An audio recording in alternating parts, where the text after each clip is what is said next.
Every single night, like clockwork, they'd strike. Cold underwear, shaving cream ambushes, jump scares in the dark. We were just kids, but to them, we were targets. So one night, we didn't fight back. We made it look like they did something they couldn't explain, and watched everything fall apart. If you've ever been the younger sibling, or the one constantly getting picked on, you already know how this feels. Hit that like button, subscribe, and comment below, because today's story is a perfect example of quiet, clever revenge done right. Let's get into it. I was in that awkward in-between age, not quite a little kid anymore, but definitely not one of the cool older ones either. And my sister? She was firmly in that cool category.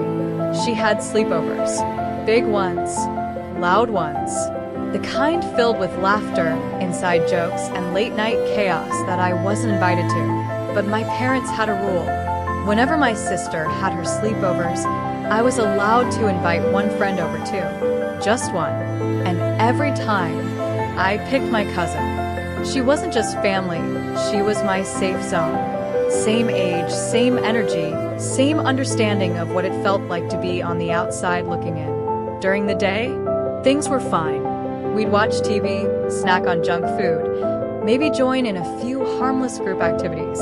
But nighttime? That's when it started. At first, it was small. We'd come back to our room, and something would feel off. A drawer slightly open, a blanket folded weird. Then one night, I opened my bag and froze.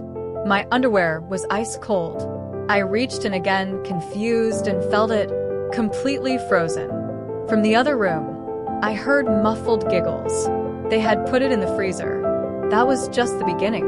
Another night, I woke up feeling something cold and sticky on my cheek. I wiped my face, groggy, and my fingers came back covered in foam. Shaving cream. And before I could even fully wake up, boom. Someone jumped out from behind the door screaming. I remember my heart pounding so hard it hurt. They thought it was hilarious. To them, it was just harmless fun. To us, it felt like we were constantly being hunted. Every night, we went to sleep wondering what they'd do next. And the worst part? We did complain. We told my sister to stop. We told her it wasn't funny anymore. She just rolled her eyes. Relax, she said.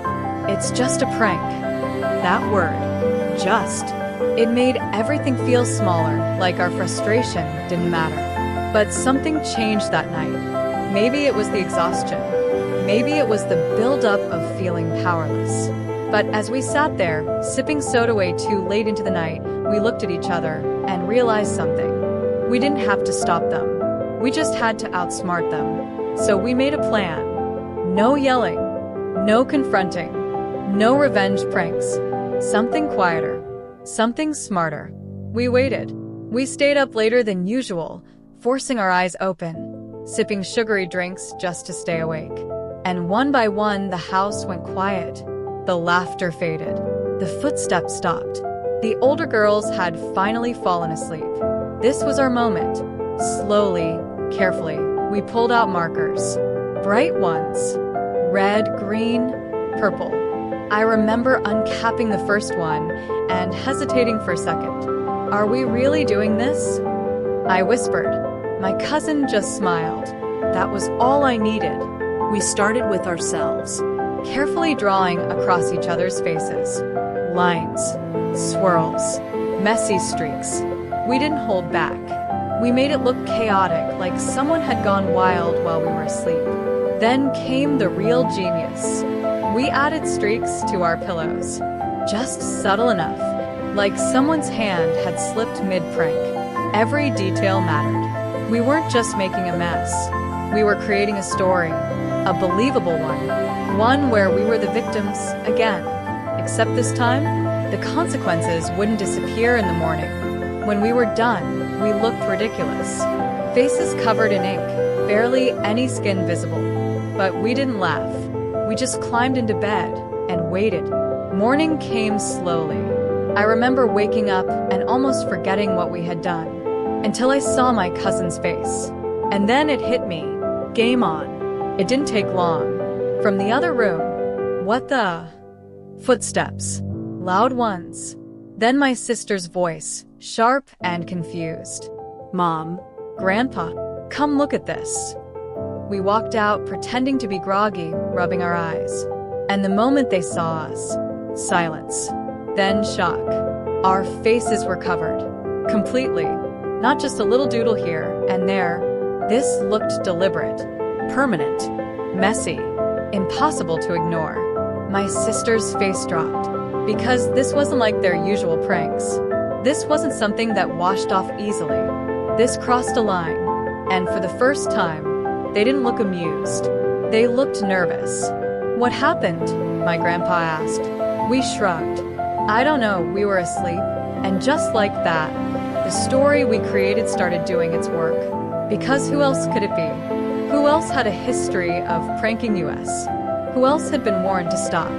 All eyes turned to my sister and her friends. And that's when it happened.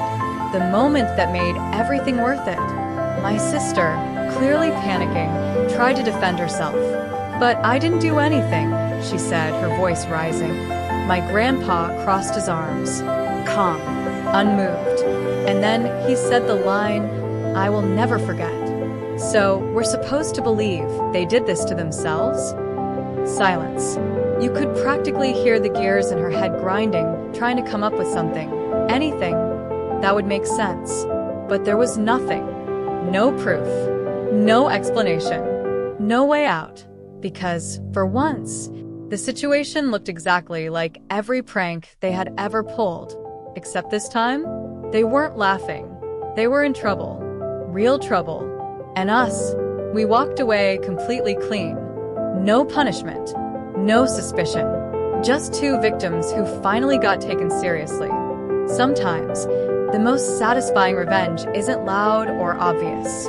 It's quiet, calculated, and just believable enough to let the truth turn against the people who created it. If you enjoyed this story, hit like, subscribe, and share it with someone who definitely had a sibling like this growing up. And I've got a question for you.